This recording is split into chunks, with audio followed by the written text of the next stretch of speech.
भारत और West Indies के बीच खेला गया ये मैच इतना नाटकीय मोड़ ले लेगा शायद ही किसी ने सोचा था।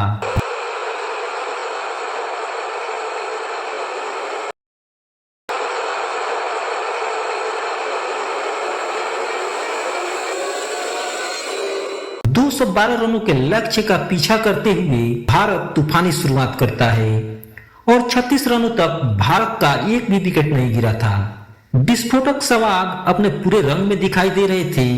तब किसी ने सपने में भी कल्पना नहीं की थी कि ये मैच फंस जाएगा और भारत हार के मुहाने पर जा खड़ा होगा। मगर 36 रन से 59 रन का सफर तय करने में भारत अपना 5 महत्वपूर्ण विकेट गंवा देता है। सहवाग, गंभीर, कोहली, रैना और पार्थिव पटेल पवेलियन लौट चुके थे। यहां से रोहित शर्मा ने लड़ाई तो जरूर लड़ी, मगर वो भी ऐसे समय में साथ छोड़ गए जब टीम को उनकी सबसे बड़ी जरूरत थी। अब वेस्ट इंडीज के खूंखार गेंदबाजों के सामने भारत की आखिरी उम्मीद बनकर ऐसे दो खिलाड़ी खड़े थे जिनसे किसी को उम्मीद न थी, मगर वहीं सबसे बड़ी उम्मीद बनकर करोड़ों भारतीयों के उम्मीदों को जिंदा रखे हुए थे। वेस्ट इंडीज को एक विकेट की तलाश थी और भारत को जीत के लिए 11 रनों की जरूरत थी, मगर ये 11 रन 111 रनों के बराबर लग रहे थे, क्योंकि लगातार 15 गेंदों पर भारत ने कोई भी रन नहीं बनाया था। वेस्ट इंडीज के गेंदबाजों के सामने उमेश यादव और वरुण एरोन अपना खाता खोलने के जद्दोजहद में थे।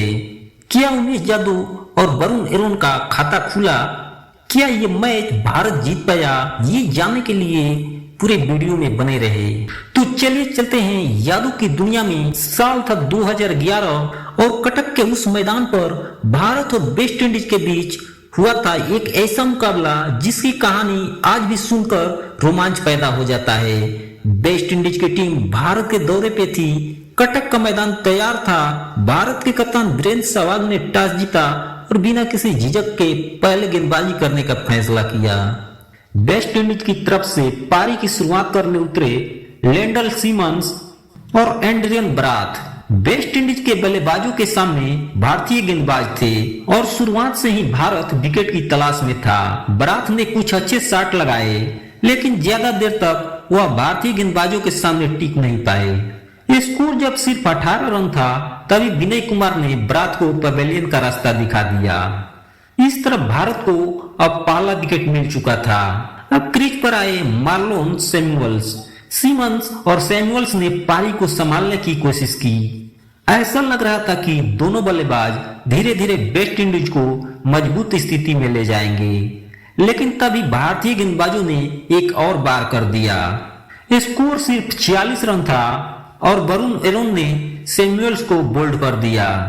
वेस्ट इंडीज को दूसरा बड़ा झटका लग चुका था और अगले ही ओवर में उमेश यादव ने सिमंस के भी स्टंप उखाड़ दिए।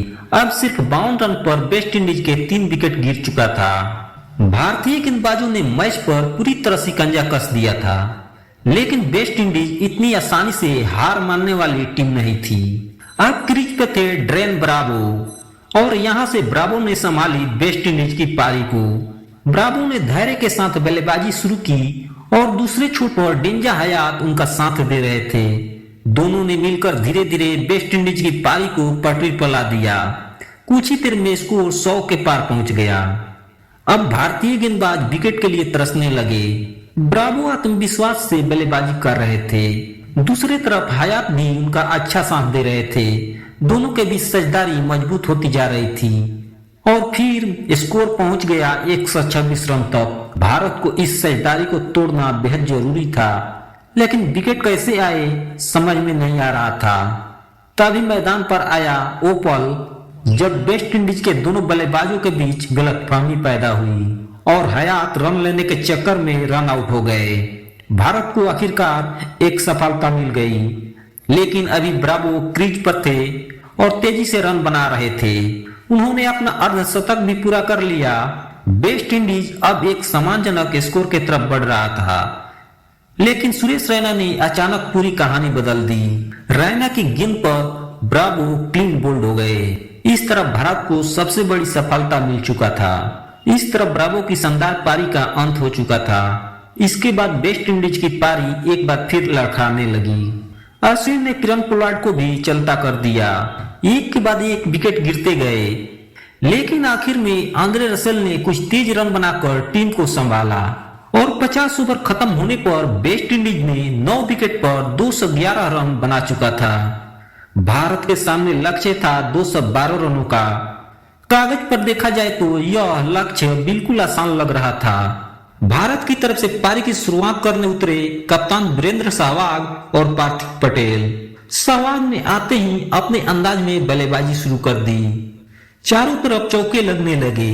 भारतीय फैंस को लगा 212 रन तो भारत आराम से बना लेगा, लेकिन क्रिकेट में कई बार जो सबसे आसान दिखाई देता है वही सबसे मुश्किल बन जाता है।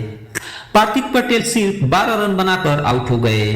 इस तरह से भारत को पहला झटका 37 रन पर लग चुका था और उसी ओवर में गौतम गंभीर भी आउट हो गए। ये देख भारतीय खेमे में अचानक सन्नाटा पसर गया, लेकिन मुसीबत अभी खत्म नहीं हुई थी। अगले ही ओवर में केमर रोच ने विराट कोहली को भी पवेलियन भेज दिया। 3 विकेट गिर चुके थे। अब भारत पर तेजी से दबाव बनने लगा था, लेकिन सामने अभी सहवाग थे।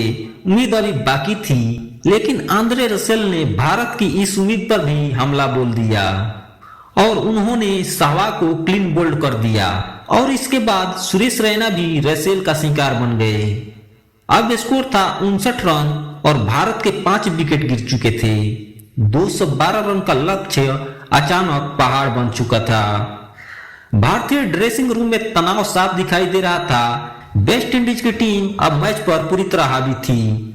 यहां से रोहित शर्मा ने मोर्चा संभाला। ऐसे समय में अक्सर बड़े नाम सामने आते हैं, लेकिन उस दिन भारत की उम्मीद बने रोहित शर्मा और रविंद्र जडेजा। दोनों ने बेहद समझदारी से बल्लेबाजी शुरू की। अब यहां से हर रन की कीमत थी, इसलिए कोई जल्दबाजी नहीं, कोई बेवजह का शॉट नहीं, बस एक लक्ष्य भारत को जीत तक पहुंचाना था। और धीरे धीरे दोनों ने समझदारी से साझेदारी बनाने लगे और भारतीय स्कोर आगे बढ़ने लगा। वेस्ट इंडीज के गेंदबाज दबाव बनाने की कोशिश कर रहे थे, लेकिन रोहित शर्मा एक छोर पर दीवार की तरह खड़े थे। जडेजा ने भी उनका शानदार साथ दिया और इस साझेदारी ने भारत को फिर से मैच में वापस ला दिया। लेकिन तभी पोलार्ड ने जडेजा को आउट कर वेस्ट इंडीज के उम्मीदों को जिंदा रखा और जडेजा 38 रन बनाकर पवेलियन लौट गए। उसके बाद अश्विन भी सिर्फ 6 रन बनाकर आउट हो गए, लेकिन रोहित शर्मा अभी भी क्रीज पर थे और लगातार रन बना रहे थे। इसलिए वेस्ट इंडीज के खिलाड़ियों के आंखों में रोहित शर्मा खटक रहे थे। वेस्ट इंडीज को यह अच्छी तरह से पता था कि जब तक रोहित शर्मा क्रीज पर है तब तक वो मैच नहीं जीत सकते थे। रोहित शर्मा ने तेजी से रन जोड़ते हुए अपना अर्धशतक पूरा कर लिया। अब भारत की उम्मीदें एक बार फिर जाग चुकी थी। विनय कुमार भी रोहित शर्मा का बखूबी साथ दे रहे थे। विनय कुमार सिर्फ 18 रन बनाकर खेल रहे थे, लेकिन उस वक्त ये 18 रन सोने से भी ज्यादा कीमती थे। भारत धीरे धीरे लक्ष्य के करीब पहुंच रहा था और भारत को जीत के लिए चाहिए थे सिर्फ 11 रन और हाथ में थे 3 विकेट। मैच लगभग भारत के मुट्ठी में दिखाई दे रहा था, लेकिन तभी वेस्ट इंडीज को मिली वह सफलता जिसने पूरे स्टेडियम की धड़कनें रोक दी। रोहित शर्मा 72 रन की शानदार पारी खेलकर आउट हो गए। अब भारत की जीत की सबसे बड़ी उम्मीद खत्म हो चुकी थी। अगले ही ओवर में विनय कुमार भी आउट हो गए। अब भारत के पास बचा था सिर्फ 1 विकेट और क्रीज पर थे वरुण अरोन और उमेश यादव। एक तरफ वेस्ट इंडीज की टीम जीत से सिर्फ 1 विकेट दूर थी, तो दूसरी तरफ भारत को चाहिए थे अभी भी 11 रन। ड्रेसिंग रूम में बैठे खिलाड़ियों के चेहरे पर चिंता साफ दिखाई दे रही थी। स्टेडियम में मौजूद दर्शकों को भी शायद अब उम्मीद नहीं थी कि भारत जीत पाएगा, क्योंकि भारत 15 गेंदों पर एक भी रन नहीं बना पाया था और भारत के 2 सेट बल्लेबाज भी आउट हो गए थे। उमेश यादव और वरुण अरोन दोनों खाता भी नहीं खोल पाए थे। हर गेंद के साथ दर्शकों की धड़कनें तेज हो रही थी। वेस्ट इंडीज के गेंदबाज पूरी तरह से हावी थे। ऐसा जान पड़ता था कि विकेट अब गिरी तब गिरी। आखिरी विकेट और दो अनजान हीरो वरुण अरोन और उमेश यादव जानते थे कि उनके सामने क्या चुनौती है। एक गलत शॉट, एक गलत फैसला और भारत की पूरी पारी खत्म। लेकिन दोनों ने हार मानने से इनकार कर दिया। उन्होंने बड़े शॉट खेलने की कोशिश नहीं की, सिंगल, डबल और छोटे छोटे रन और धीरे धीरे दबाव कम करने की कोशिश की। वेस्ट इंडीज के खिलाड़ी विकेट के चारों तरफ खड़े थे। गेंदबाज आखिरी विकेट निकालने के लिए बेताब था, लेकिन वरुण अरोन टिके हुए थे। फिर आया वह पल जब वरुण अरोन ने एक शानदार चौका जड़ दिया। ये देख भारतीय खेमे में अचानक जान आ गई। अब जीत दूर नहीं थी, लेकिन अभी आखिरी बार बाकी था। गेंद उमेश यादव के पास थी। पूरा मैदान सांस रोककर खड़ा था। वेस्ट इंडीज जीत के लिए सिर्फ एक विकेट दूर था, तो भारत जीत के लिए कुछ रनों से दूर था। और फिर उमेश यादव ने गेंद को जोर से खेला। गेंद सीधी सीमा रेखा की तरफ गई और जैसे ही गेंद बाउंड्री पार हुई, मैदान में दर्शकों का शोर उठा, क्योंकि भारत जीत चुका था। जिस मैच में भारत सिर्फ एक विकेट से हारने वाला था, उसी मैच में आखिरी विकेट की जोड़ी ने भारत को जीत दिला दी थी।